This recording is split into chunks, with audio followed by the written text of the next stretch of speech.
Buenos días desde Filosofía Hoy Podcast, un recorrido por la historia de la filosofía, sus textos, sus implicaciones en la sociedad y su aplicación en la vida actual. Puedes enviarnos sugerencias, posibles desarrollos de temas y preguntas en la sección de comentarios de nuestro blog www.spanistoryteacher.com o bien nos puedes encontrar en Twitter, Historia Podcast. Vamos a centrar nuestro podcast en lo que serían los cuantos. Fijaros, si la teoría de la relatividad rompe ya nuestras más firmes concepciones de sentido común en cuanto a lo que sería el espacio, el tiempo y la masa, aún podemos refugiarnos en el estricto determinismo de la nueva ordenación y en el carácter continuo del ámbito espaciotemporal. Los principios de simplicidad y continuidad siguen rigiendo en el mundo de Einstein. Pero a finales del siglo XIX, una nueva ciencia, la termodinámica, prometía con sus investigaciones sobre los fenómenos del calor una fructífera unión con el pujante electromagnetismo, en el penoso, y todavía hoy anhelado, proceso de unificación de las ciencias de la naturaleza.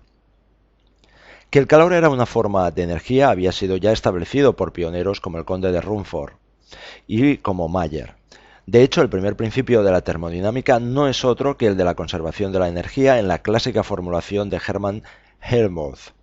El problema con que se enfrentaba la nueva disciplina era el de la radiación emitida por la materia bajo la acción del calor. Entre los diversos emisores, los ideales son los cuerpos negros, capaces de absorber e irradiar por completo la luz sin reflejarla, lo que supondría justamente la aparición del cuerpo como coloreado. Curiosamente, el problema se había resuelto por partes. Se conocía la distribución energética en la zona violeta del espectro, pero no en la roja. Y por otra parte se idearon experimentos que describían la distribución en la zona roja, y en este caso la zona violeta quedaba inexplicada. La solución, en principio puramente empírica, sin teoría que la avalara, fue encontrada por Max Planck, y era tan asombrosa que podemos decir que su autor dedicó casi el resto de su vida a intentar autorrefutarse, o al menos a evitar las consecuencias que de su descubrimiento se seguían. No era para menos, por primera vez en la historia se tenía una prueba irrefutable de la discontinuidad de lo real, justo en el corazón del continuismo: las teorías electromagnéticas que estudian ondas de energía. El descubrimiento abría el siglo y una nueva era en la ciencia. La radiación se compone de paquetes energéticos discontinuos. Planck dio el nombre de cuantos a estos paquetes o unidades mínimas de radiación. El cuanto relaciona armónicamente la longitud de onda, la frecuencia y la energía contenida. Junto a la constante de gravitación y la velocidad de la luz aparecía una nueva constante en física, la llamada constante de Planck o cuanto de acción.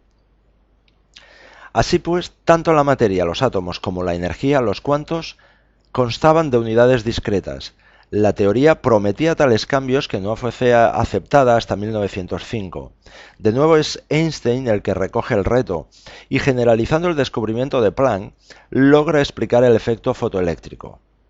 Paradójicamente, Newton caía de su pedestal en mecánica a la vez que se reivindicaba de algún modo su teoría corpuscular de la luz, solo que en este caso no había medio etéreo alguno que sostuviese a los fotones.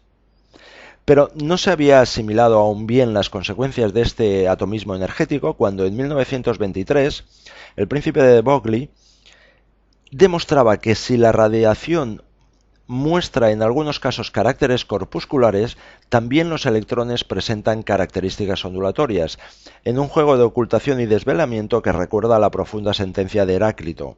Lo que nos decía Heráclito era: lo que sale a la luz se entrega al ocultamiento. Los electrones tienen una longitud de onda inversamente proporcional a su momento, es decir, a la cantidad de movimiento, y por su frecuencia se acercan a la región de los rayos X. El gran físico austríaco Schrödinger pondrá después los fundamentos matemáticos de la novísima mecánica ondulatoria, sustituyendo el esquema planetario que para los átomos Bohr había construido por una onda curvada en torno al núcleo, de modo que se encontraba a la vez en todas las partes de su órbita. Esta idea conlleva nada menos la destrucción del concepto de individuo y su sustitución por una nube de probabilidad. No es que la materia sea unas veces partícula y otra onda, sino que es las dos cosas a la vez. Como dijo el propio Schrödinger, hoy nos vemos obligados a negar a la partícula la dignidad de un individuo absolutamente identificable. El átomo carece de la propiedad más primitiva que asociamos con una pieza de materia en la vida ordinaria. Algunos filósofos antiguos, si se les pudiera plantear el caso, dirían: vuestros átomos modernos carecen de sustancia y no son más que forma.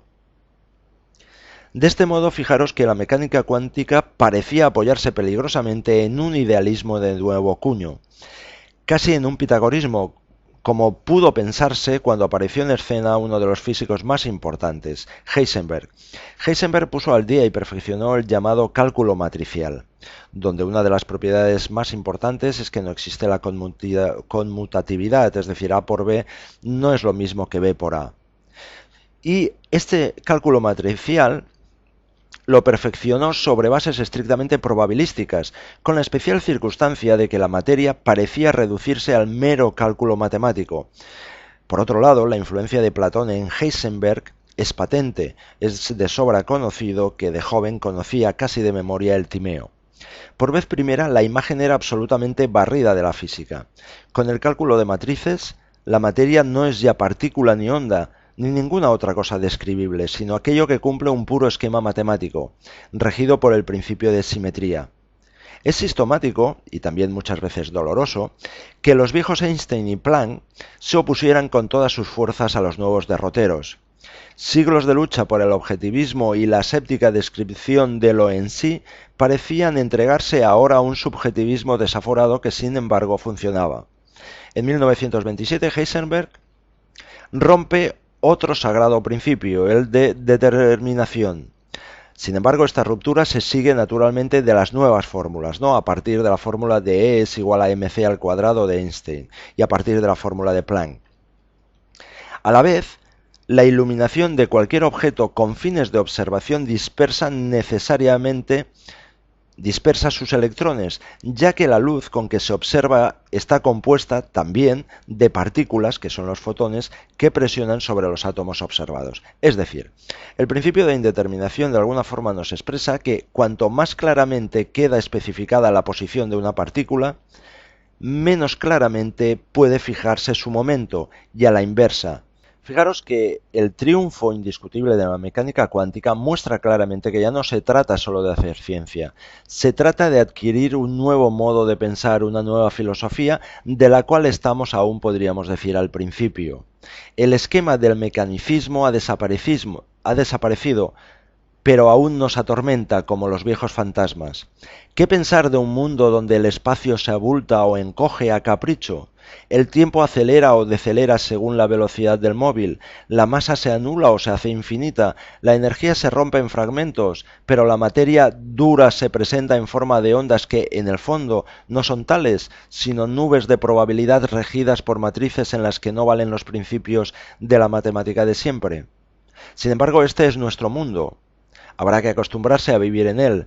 Si recordamos que Kant logró fundamentar la física clásica, podríamos terminar este apartado de alguna forma recordando aquella exhortación que hacía Ortega, que buscaba un Goethe desde dentro. Nos decía: nuestra época también siente la urgente necesidad de ir buscando un Kant desde dentro. Desde Fraga, España, te saluda Óscar Cruellas. Sé feliz. Puedes visitar nuestro blog www.spainhistoryteacher.com y dejar tus comentarios, así como plantear nuevos temas, o bien nos puedes encontrar en Twitter en Historia Podcast.